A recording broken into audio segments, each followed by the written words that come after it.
And you are live. Hey, how's everybody doing? It's Rastafari King David giving to you live, rec.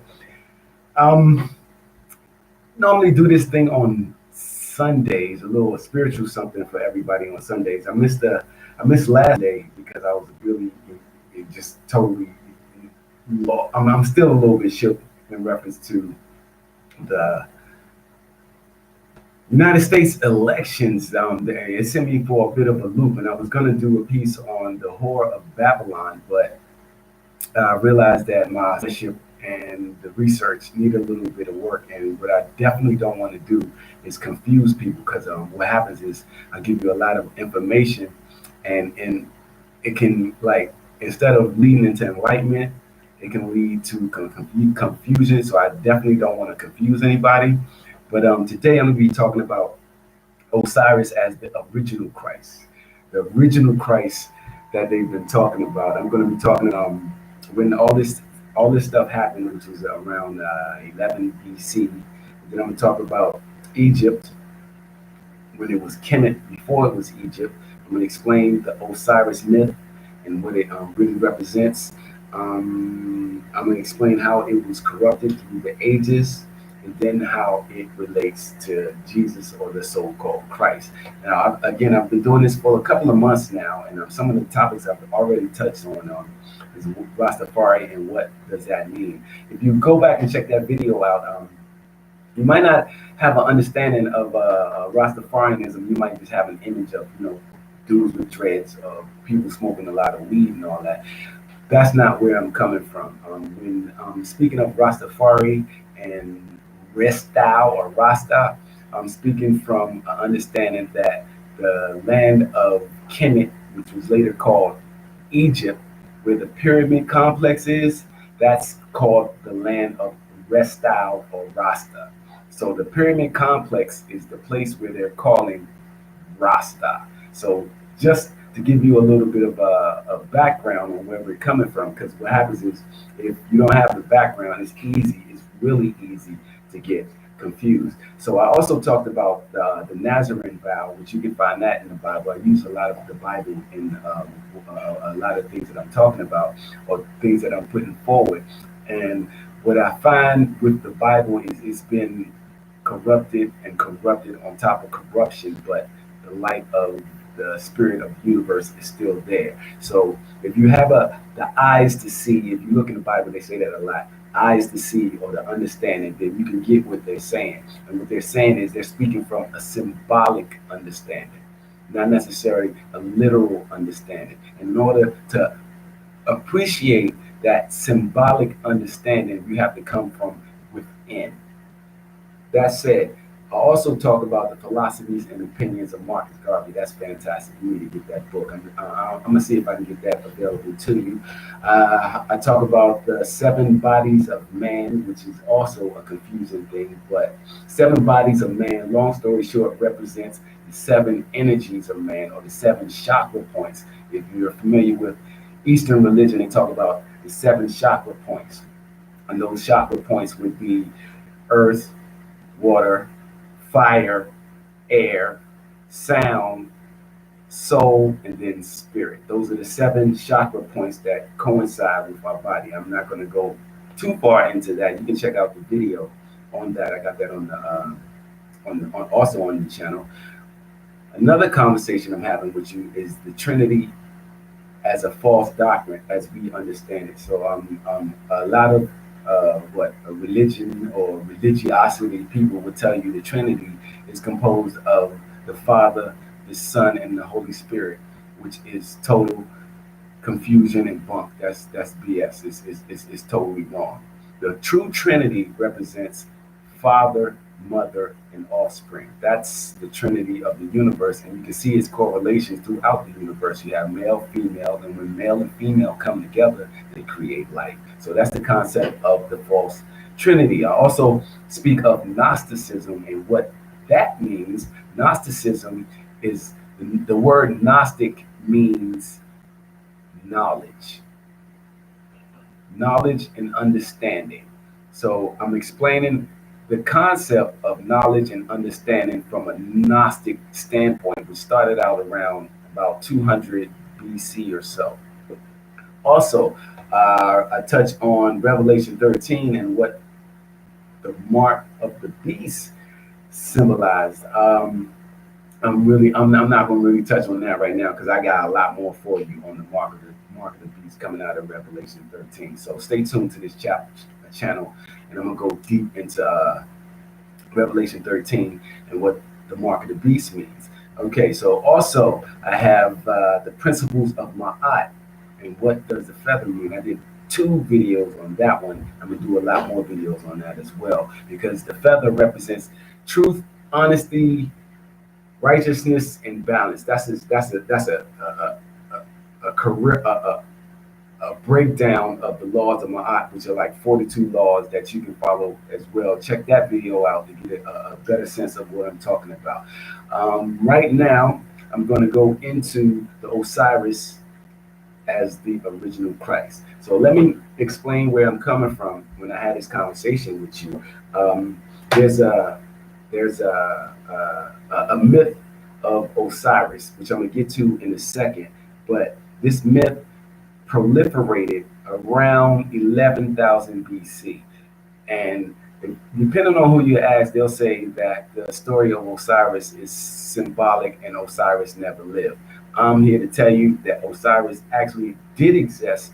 He was a human being who walked the face of the earth. Not, and so much so that I got a lot of the scriptures that came from Osiris himself. I mean, here's one.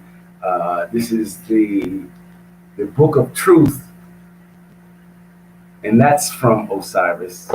That book is really hard to get. I'm gonna see if I can make that available for you, and also the Chronicles of Osiris as well. It's a lot of good information in these scriptures, and you can call those books of magic or what have you. I'm also using several Bibles. I got like a beat up version. I've been using this one for years and been rocking with that one in my back pocket.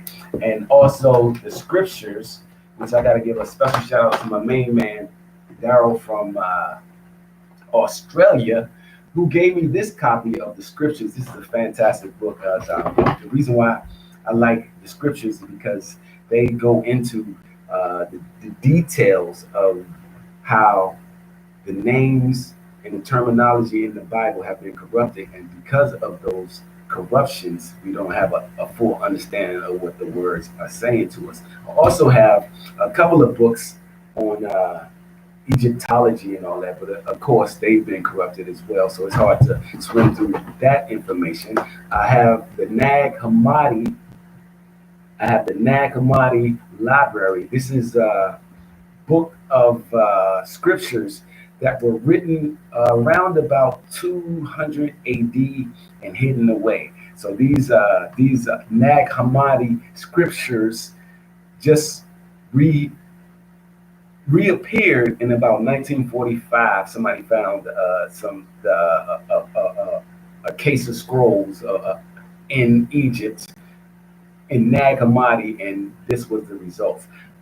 In this book, it has a total new approach on Christianity that has not been presented to us. I mean, like they have stuff like the Gospel of Mary, the so-called sister of Jesus, who was actually his wife, but that's another story. It's the Gospel of Mary in there. They also have the female Christ in the Nag Hammadi Library. So that's a fantastic book if you're interested in Bible scholarship. But anywho, like I was saying, back to circa 11,000 BC is when the concept of the Osiris myth was created. This is in the time before Egypt was Egypt. It was Kemit. And the scholarship will tell you that Egypt and the divine dynasties started around 3400 BC or something like that, which is totally incorrect. According to the book of the Chronicles of Osiris,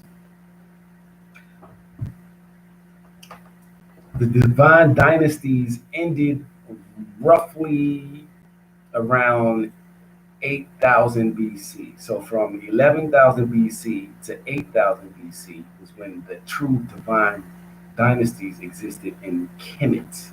And what happened was that the Egyptians got the information from the Kemites, who were Africans, and they corrupted it because they didn't have the full understanding of what was going on. And then the Hebrews got the information from the Egyptians, and the information was further corrupted. And then again, the Jews got their information from the Hebrews, which was again corrupted. And then the Christians got their information from the Jews, which was another corruption. And then the Catholics created their religion from the understanding of the Christians after it was already corrupted. And then further along the line, the Muslims took the information from the Catholics and then corrupted it even further. So after all those corruptions, it's so difficult to find a light or understanding in the word or the so-called Bible. But I'm going to clarify all of that for you right now. But before we move any further, you have to look at this information from a symbolic standpoint. Again, symbolic standpoint. And you also have to look at it from an internal, meaning how does this information resonate with you? You got to start from a self standpoint. Starting from the self standpoint, you got to see yourself in the whole picture. Again, you have to see yourself as aspects of the whole picture. And the reason why I say that is because of the Osiris myth. The Osiris myth reads like this. Osiris, what they'll tell you is Osiris was in conflict with his brother, Seth. Osiris was in conflict with his brother, Seth, who tricked him into getting into a coffin and threw the coffin into the water and hoped to get rid of Osiris because Seth was envious of Osiris and his power. Osiris, his wife, and his sister, titled Isis, found the body and brought it back to Egypt, or brought it back to where she was at. And then Seth, the so-called Seth, identified that again and stole the body a second time. And this time, he cut up the body in 14 parts, depending on which story that you get. He cut the body up into 14 parts and threw him out to the wind, threw him out in the water, so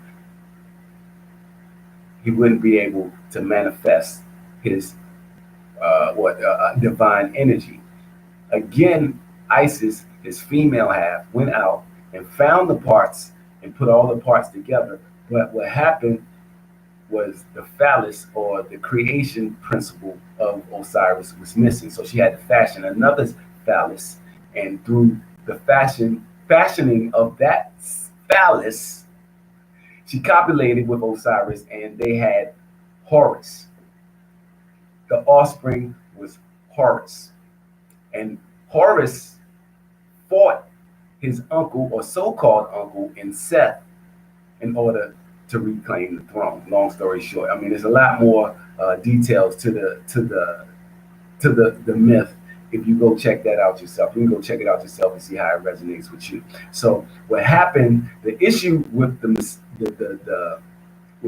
myth is that we're looking at it from an exoteric understanding as opposed to an esoteric understanding, meaning we're looking at it from an aspect outside of self, looking at it as a story that doesn't relate to self. And that's where the confusion began and continued. So what happened is that each sections, like I mentioned before, I hope I'm doing a good job of explaining this, because I feel like I'm confusing myself, but I apologize for that. Well, like I was saying, it went from Kemet to Egypt to Hebrews to Jews to Christians to Catholics to Muslims. But what happened is they didn't have the understanding of esoteric enlightenment or Gnosticism, so they look at each one of these as separate entities conflicting with each other. And that is the problem. When in actuality, if you look at the mythological, if you look at the mythological story, it represents self, all aspects of self.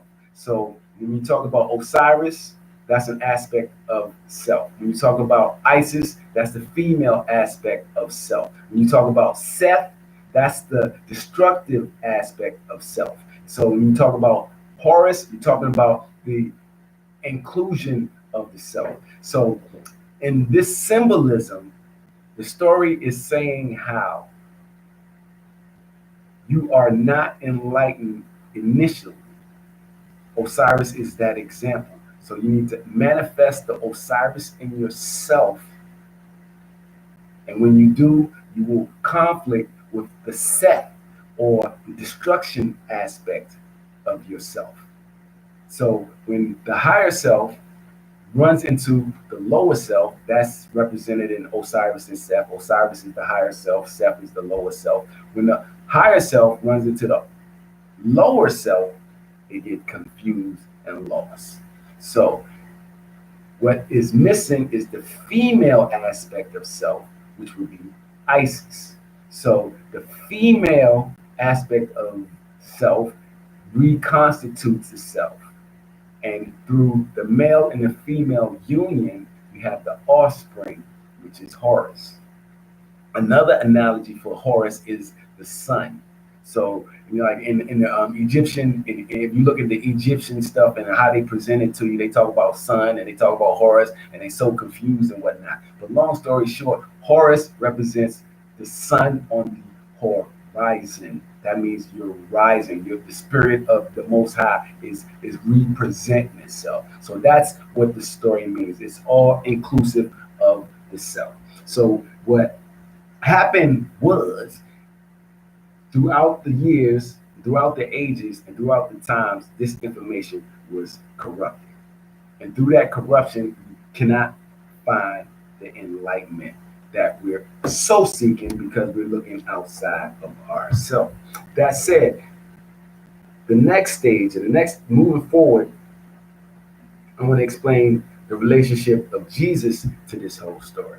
Now, they'll tell you that the Christ's name was Jesus, and in Christ's name, you know, all things are possible, whatever foolishness they'll tell you. But in actuality, Jesus is an anagram for Iesus.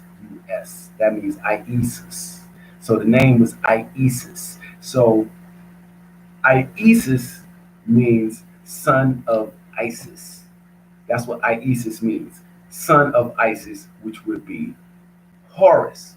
So what they're doing is comparing, telling you that Yeshua was the son of Isis, the remanifestation of the Most High, or the enlightened one. So that's the whole point of the Jesus story, and the proof of that is in this is John 11, and in John 11, I'm reading from the scriptures book. It tells you. I'm just going to read a couple of points, so you can, develop this on your own, or you could just disagree with it or what have you. But it says, and a certain one was sick, El-Azar from Beth Anna, the village of Miriam and her sister Martha. That's the first line in there.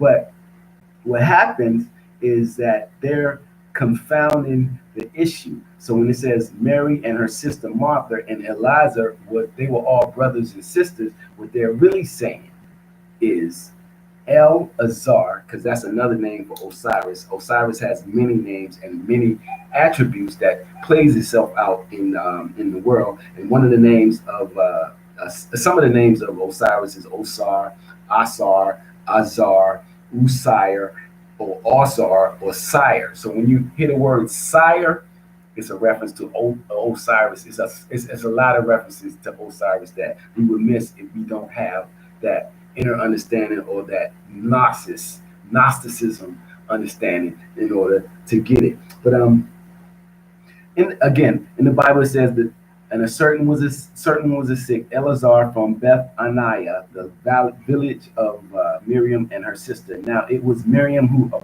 anointed the master with perfume and wiped his feet with her hair, whose brother Eleazar was sick.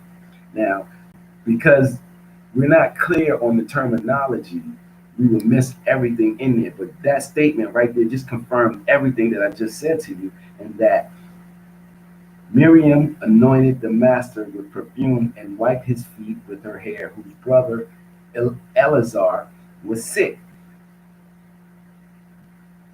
Miriam is an analogy for Isis, and her brother is Osiris, aka Eleazar.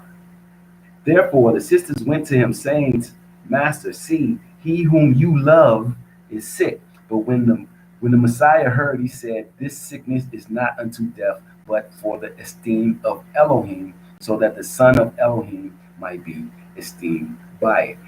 Quite confusing, but I hope what I just said to you clarifies a lot and sheds a little bit of light on that.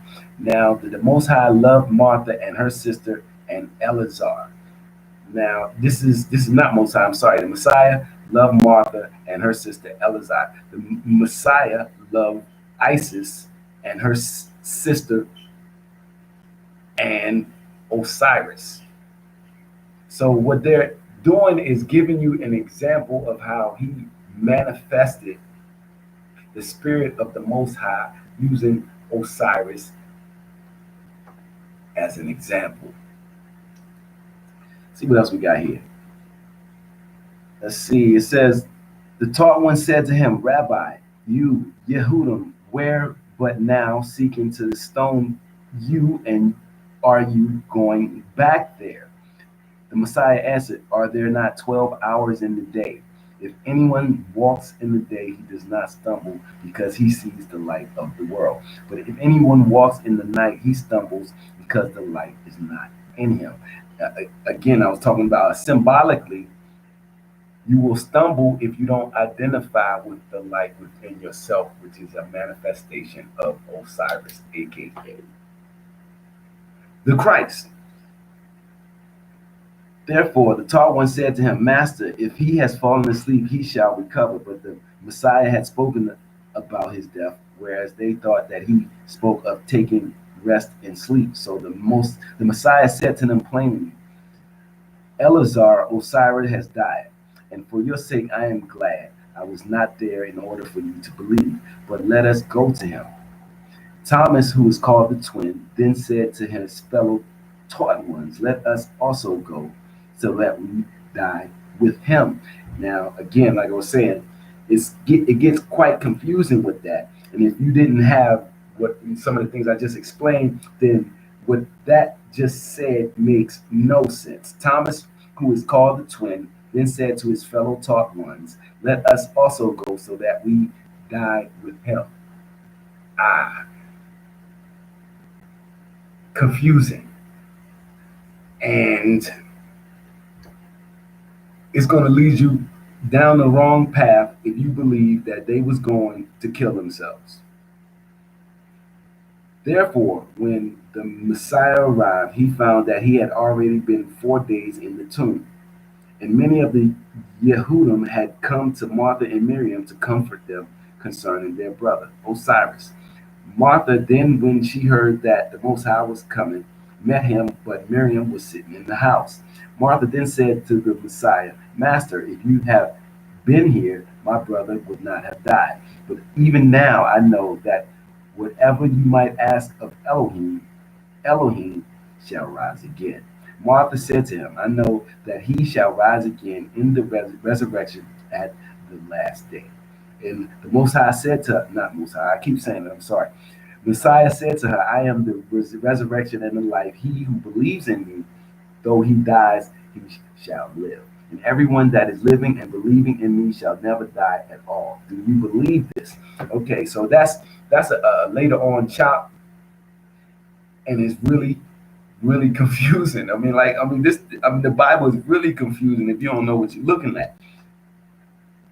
If you believe In me, you shall never die at all. Do you believe this? What he's actually saying, if you can manifest the spirit of the Most High within you, then you are immortal. Because we already were immortal. You have the ability to do that within yourself. You just have to bring it about. And the Most High and the Messiah said, had not come into the village, but was in place where Martha met him. Therefore, Yehudim, who were with her in the house and were comforting her, when they saw that Miriam rose up quickly and went out, following her, saying, she is going to the tomb to weep there. Miriam, therefore, when she came where the Messiah was and saw him, she fell down at his feet, saying to him, Master, if you had been here, my brother would not have died. I just read that, and I'm looking at that again. That's the scribes mashing up the word. The Messiah, therefore, when he saw her weeping, uh, again, I mean, they really murdering this. They really messing this up.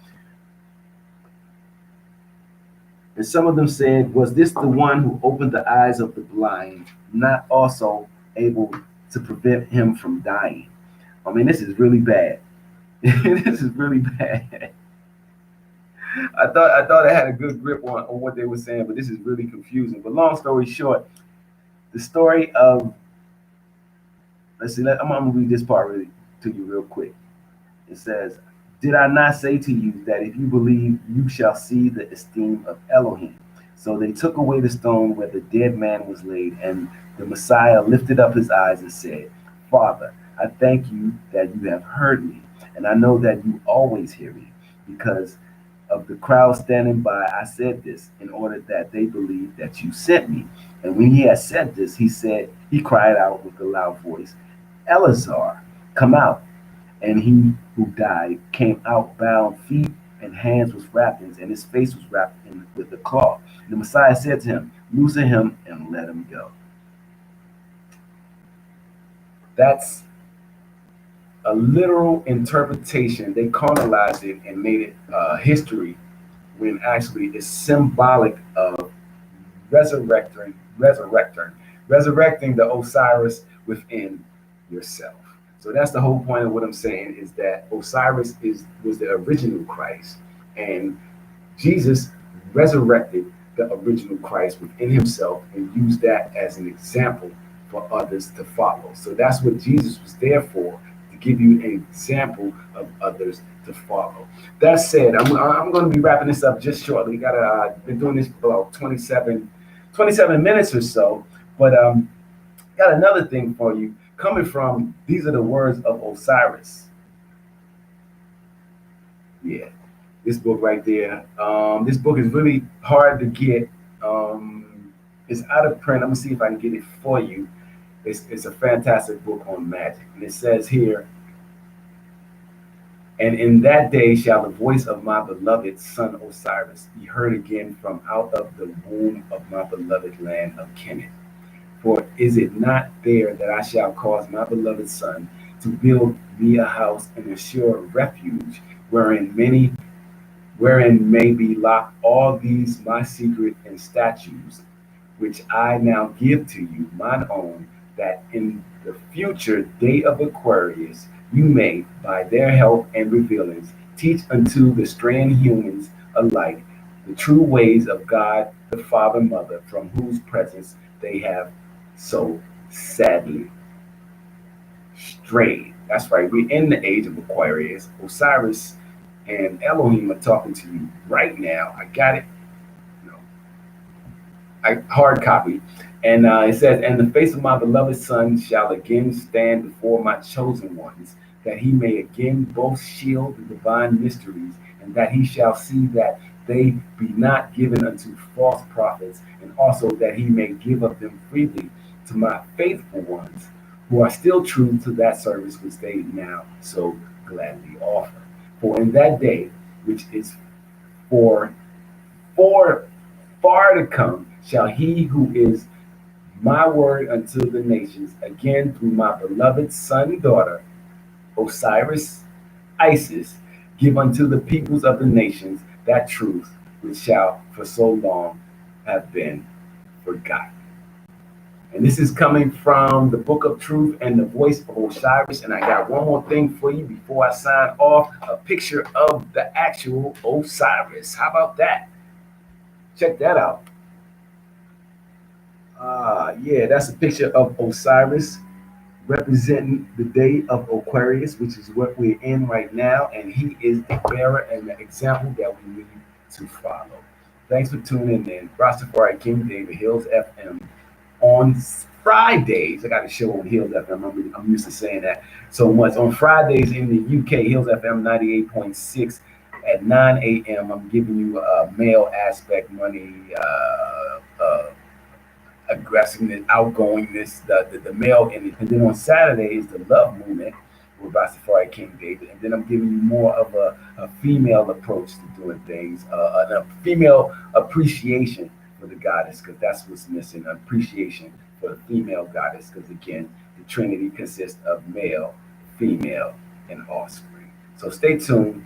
We'll be back next week or maybe the following week having another conversation. I want to do a piece on the whole of Babylon, but I'm having a difficult time chopping that up. So stay tuned. Thanks for tuning in. Check you next time.